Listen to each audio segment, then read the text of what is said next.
Voilà, on est dans le couloir qui mène au plateau télé. C'est un lieu de passage public. Et j'ai rangé dans ces armoires, et dans cette armoire, tout le code de Laurent Schwartz de 1975, pour qu'il soit à l'abri de la poussière et de l'eau au cas où. Bon, à un moment, ça a été très à la poussière, comme on voit sur ces cartons. Mais bon, au moins, l'armoire est pérenne. Mais il y a un moment, les autorités cherchaient de la place pour mettre des archives, papier, des choses comme ça, et ça a eu chaud, parce que ça a failli disparaître. Bon, des archives, Alix, s'en créent tous les jours. Chaque fois qu'il y a un événement qui se passe, paf, on filme si c'est un événement élève, si ça l'est pas, le service audiovisuel le filme. Ça crée des archives. Nous, au JTX, on filme et on garde sur nos serveurs les événements des promotions d'élèves. Donc tout ce qui a rapport à la vie des élèves, principalement associative. Et le service audiovisuel faisait la même chose avant la naissance du JTX.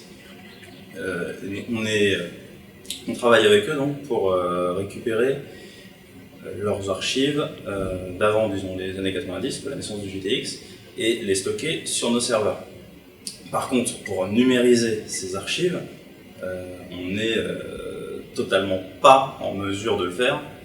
Ils ont des bobines, ils ont des cassettes Betamax, ils ont des trucs qu'on n'est pas en mesure de lire avec ce beau lecteur VHS qui a 12 ans d'âge et qui lit plus la couleur, qui est à peu près tout ce qu'on possède comme matos de numérisation.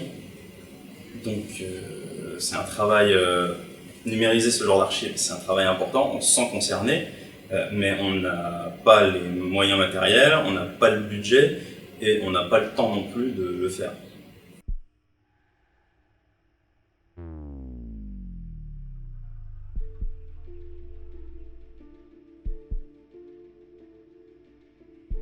On m'a rappelé les efforts déployés pour amener les élèves vers les laboratoires, pour réveiller des vocations de chercheurs. De permettre à des élèves de s'y consacrer à cette innovation et à cette création. L'école polytechnique, pour moi, c'est un projet entrepreneurial. C'est pourquoi la recherche doit s'inscrire dans l'esprit même de votre école. Le polytechnicien est au service de son pays. C'est aussi une école qui forme de hauts fonctionnaires. J'espère qu'elle va s'ouvrir plus sur l'entreprise. Ça reste une école militaire. Moi, je revendique que les polytechniciens soient les meilleurs.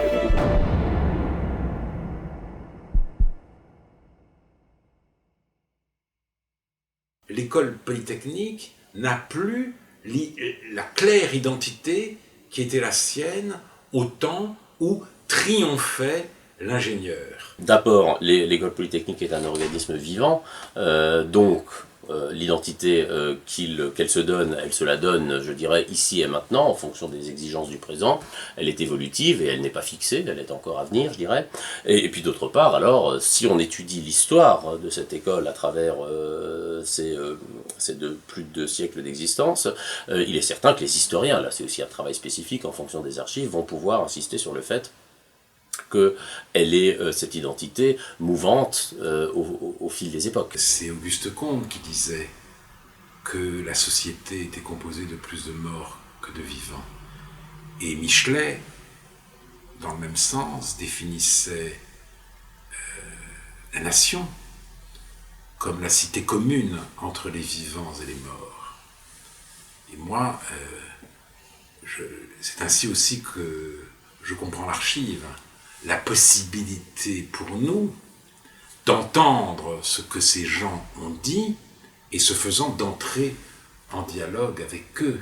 On peut envisager la mémoire, et peut-être effectivement la mémoire par l'archive audiovisuelle de manière plus particulière, comme une expérience justement de l'altérité, c'est-à-dire on se rapporte à une autre époque, à une autre manière de voir les choses, à une autre manière de les enseigner, à une autre manière de les vivre si on parle d'une école. Et de ce point de vue-là, la mémoire, elle cesse d'être réactive, si vous voulez. Au contraire, elle devient un instrument de changement, de transformation. Mais si je pouvais disposer d'une archive, d'un cours d'Emmanuel Lévinas, de Paul Ricoeur, ou, de manière plus large, en quittant la France, de Hannah Arendt, et je dirais même d'un philosophe dont on n'a plus le droit même de prononcer le nom, de Martin Heidegger, je serais fou de joie, et non pas par nostalgie, mais parce que j'ai envie de les entendre, parce que j'ai envie de me nourrir de ce qu'ils ont à dire, et qu'un cours, c'est autre chose qu'un livre. Un cours, c'est une pensée qui se développe lentement, c'est un rythme particulier. Et j'imagine qu'il doit en être de même pour les grands professeurs de physique quantique ou de mathématiques. On est donc amené à étudier la norme en fonction du produit scalaire. On a la quantité, d'une part, norme de U, et puis d'autre part, alors norme de U, c'est égal à SU pour norme d'X au plus égal à 1, norme d'Y au plus égal à 1, le module, le produit scalaire, UX, Y.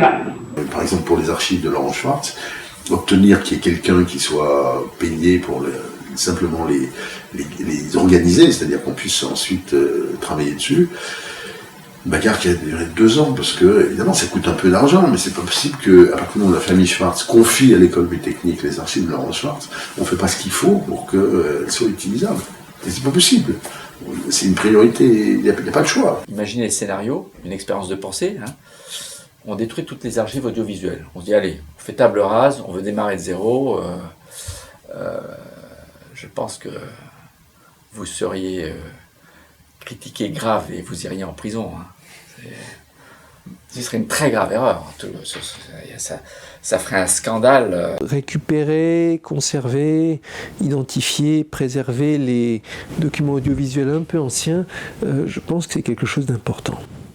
Ça serait une erreur dramatique que l'école simplement oublie son passé, pas du tout pour s'y enfermer, au contraire, pour s'appuyer sur la réalité, ce qu'elle a pu faire, et aussi ce qu'elle a mal fait, parce qu'il y a eu des périodes d'évolution, justement pour apprendre de son passé, pour savoir comment elle peut évoluer.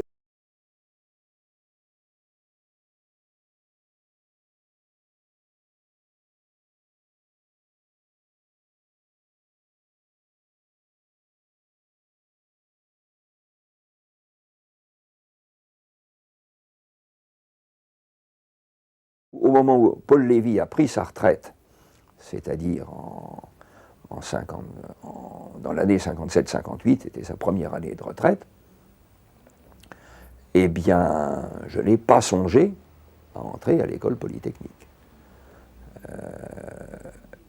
Et puis c'est Louis Michel et de Hevels qui sont venus me voir et qui m'ont dit « il faut que tu y entres, il faut changer tout là-bas, c'est indispensable, il ne faut pas laisser tomber l'école ». J'ai énormément hésité quand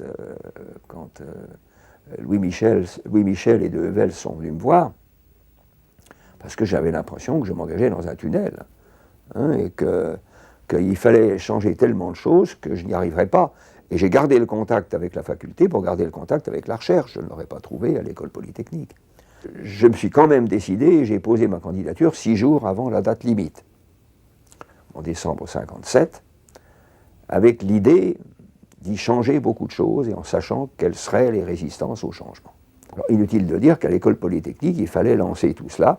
Il fallait lancer la topologie générale, les espaces métriques, les espaces topologiques, les espaces compacts, les espaces connexes, toutes les grandes propriétés qui, dès le début, ont provoqué un enthousiasme énorme. Les élèves étaient exaltés, alors qu'avant, ils avaient travaillé très peu. Ils se sont mis à beaucoup plus travailler, et j'ai eu d'énormes satisfactions avec eux. C'était un génie. J'avais fait J'allais à tous ses cours, même si je ne comprenais pas toujours tout, mais je me rappelle son cours sur les torseurs. J'ai été trouver le général Mahieu, qui était le général en 1966, un des plus intéressants et des meilleurs que nous ayons eus, qui s'est énormément intéressé à tout l'enseignement et à toute la recherche à l'école polytechnique. Et je lui dis, voilà, je voudrais avoir un centre de mathématiques. Il m'a dit, mais c'est évident. Eh bien, c'est d'accord, je vous donne le local et le budget. Et il l'a décidé, et c'était fait. L'école polytechnique complète ses activités d'enseignement par des activités de recherche extrêmement étendues, puisque l'école polytechnique abrite actuellement une quinzaine de laboratoires. Les laboratoires se sont développés peu à peu à l'école polytechnique depuis environ une quarantaine d'années. L'école polytechnique a complètement rattrapé son retard, et je dirais même qu'elle est aujourd'hui souvent en avance sur l'université. Aujourd'hui, on désire être professeur à l'école polytechnique.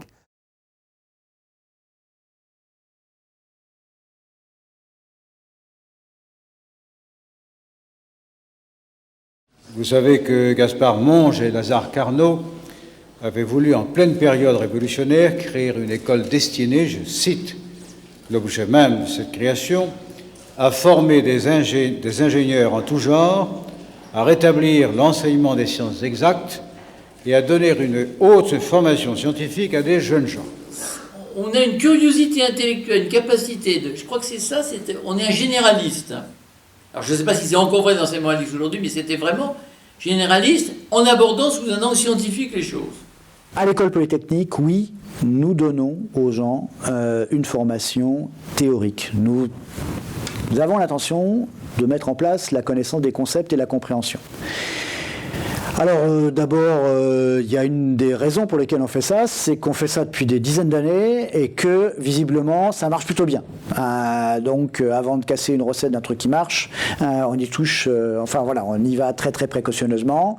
Et donc tant qu'on continuera à avoir des retours positifs des employeurs, des élèves, sur le fait que finalement leur formation, ils l'ont appréciée, ils l'ont bien comprise et elle fonctionne bien, je pense que c'est quelque chose qu'on va surtout pas se précipiter pour modifier.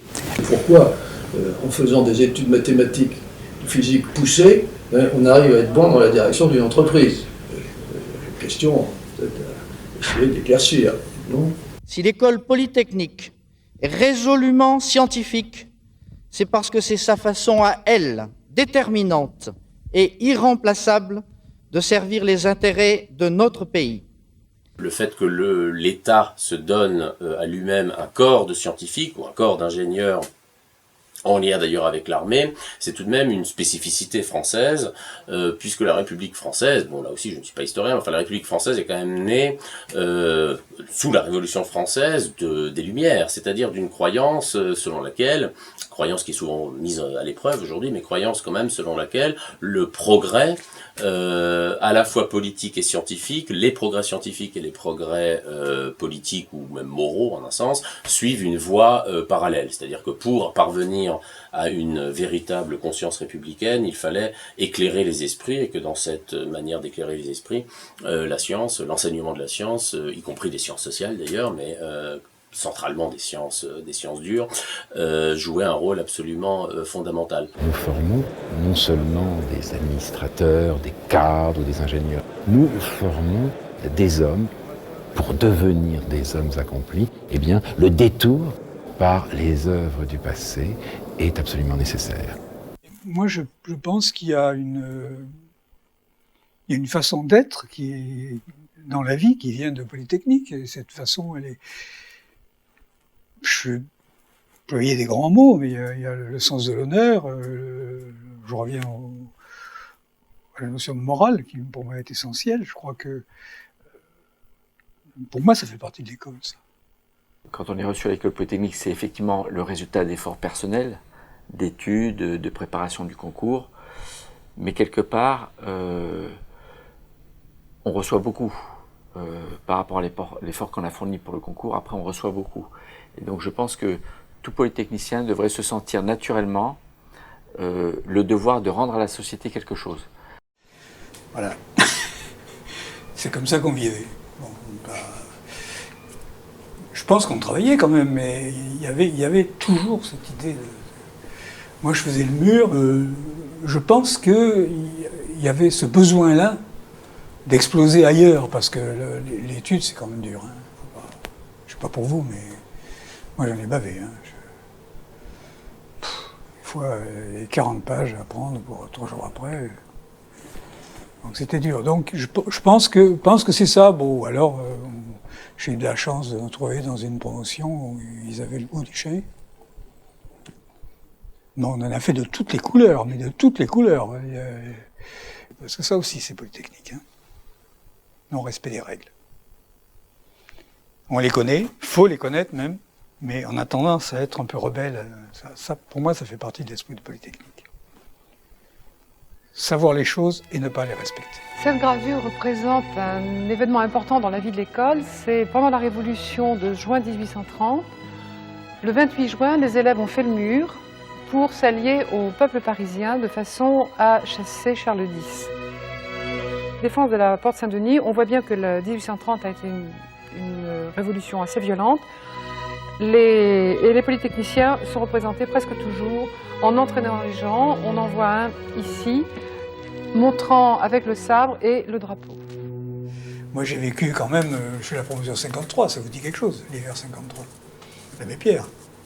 Hein, bon, ben on se promenait dans Paris, on avait les gens, on rapportait des fruits, des pommes de terre, des machins, des trucs. On allait se démerder chez les riches, chez des couvertures, les porter aux pauvres, etc. Bon, attendez, c'est pas... il ne s'agit pas de grossir ces événements-là, c'est pas grand-chose. Mais c'est quelque chose. C'est quelque chose. On était dans la vie sociale. La vie parisienne, on était noyés dedans. On savait où on allait, pourquoi on y allait. On allait à une première, je me souviens, moi j'étais à une première de la Montez, de Max Ophuls. Bon, je savais pourquoi j'y allais, bien sûr. Ou à d'autres occasions.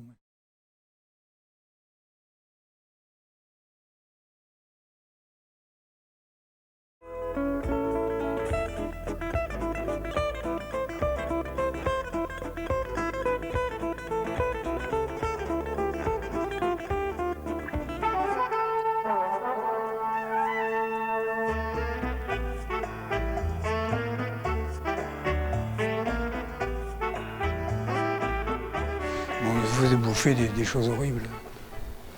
Horribles, on dégueulait pendant des heures. Et puis, bon, les trucs classiques, les liens portefeuille, enfin, les trucs vraiment... moi, j'ai fait de l'internat très très tôt, à partir de 13 ans, donc j'étais pas surpris par tout ça. Mais bon, je me serais passé de bouffer de la merde, c'est sûr. L'école Polytechnique, c'est un campus et c'est un internat. Et cela joue beaucoup, me semble-t-il, dans la constitution, dans la préservation et dans la transmission d'une identité polytechnicienne.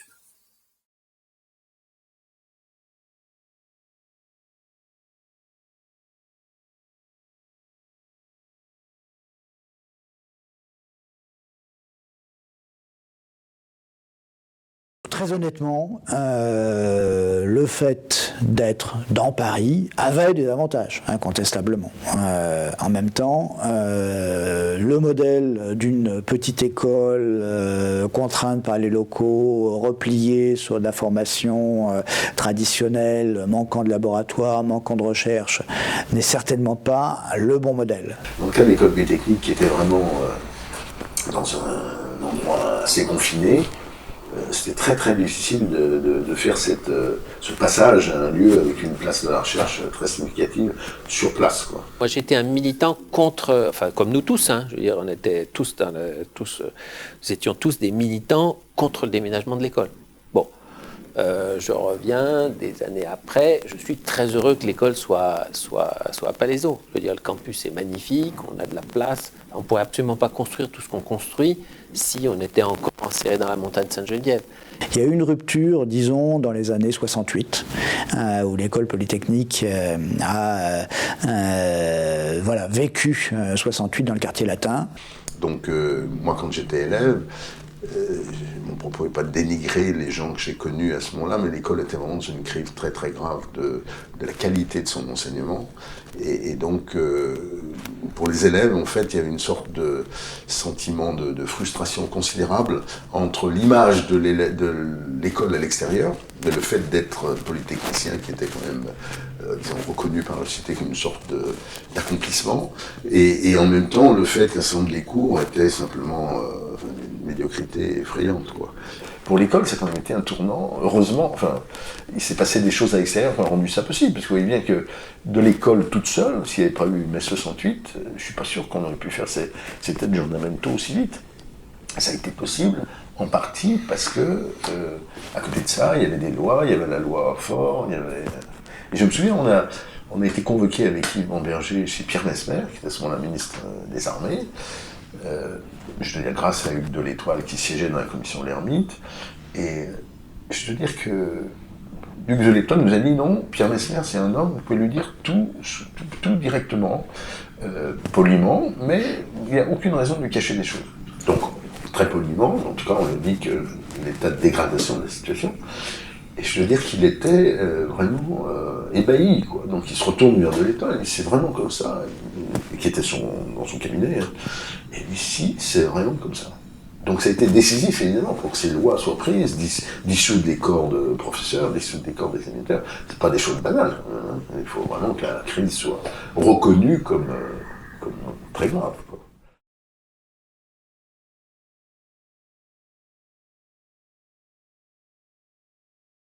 Et il faut garder cette mémoire, parce qu'avec les sciences digitales aujourd'hui, on peut quelque part l'immortaliser, le conserver, à condition que ce soit quand même organisé, que ce soit digitalisé, et qu'on structure un petit peu cette information de manière à la transmettre un petit peu organisée, classée, prémâchée aux générations futures, pour que ceux qui veulent la retrouver, ou qui en ont besoin, ou qui le souhaitent, puissent le faire.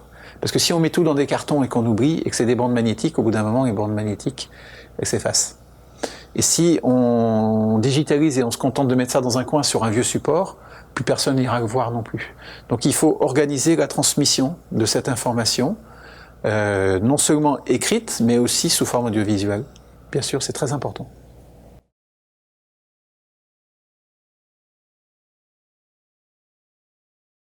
L'école polytechnique, c'est quelque chose qui sonne pour tout le monde et pour tous dans le grand public.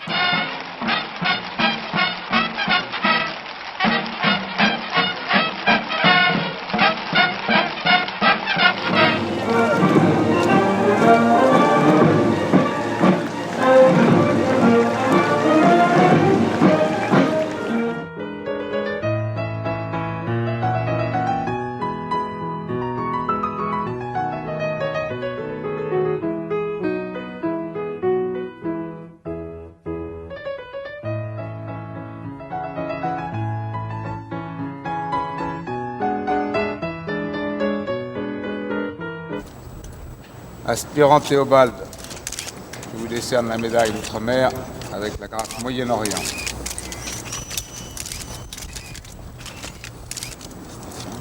C'est-à-dire que les gens ne connaissent pas beaucoup l'école polytechnique encore aujourd'hui, et donc c'est plus une sorte de mythe et d'image que d'une perception vraie des choses.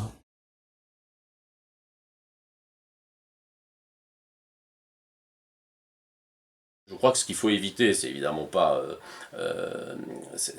l'étude du passé, c'est le rapport passéiste au passé.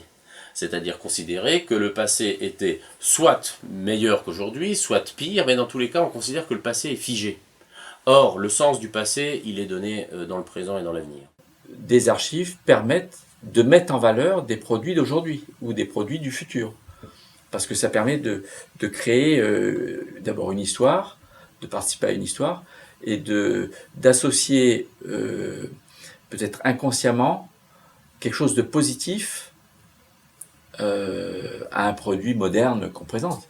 Dans nos marques, on a des archives avec des archivistes, pas forcément énormément, et qui prennent grand soin de conserver toutes les images d'archives. On a des images formidables de M. Dior quand il a fait ses défilés, tous les modèles, on essaye d'en racheter, on les conserve, tous les films qui sont sortis de l'époque. Je pense que ce serait très intéressant d'avoir ça.